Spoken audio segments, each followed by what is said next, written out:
दाइनजौ 32 नं बुरगुस्टि गुदि फरायसालिया दाख्लैनि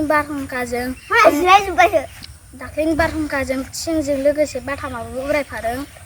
बेनिखायनो जोंहा क्लास लानो जोबोर जेंना जादों। बेनिखायनो जों बाहेरायावसो क्लास लानो गोनां जादों। जाहाथे सारमोना थाबैनो बे थिं उरायनायखौ मदद खालामना होयो। बेनिखायनो जोंना क्लास लानो नङाबा बिराद जेंना जागोन।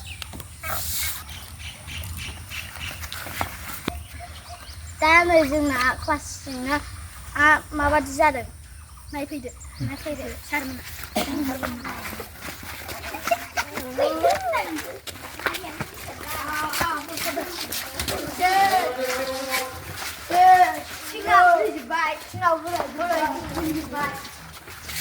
बेयाव नङालाय बेयावसो बेयावलाय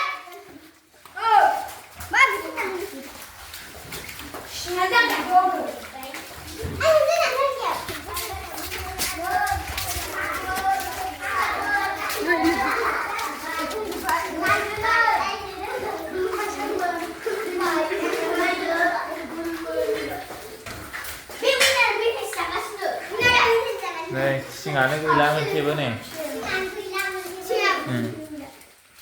दे सिलिं गोनांखायसो नुवाखै आरो माखासेखौ सिलिं गोनांखायसो।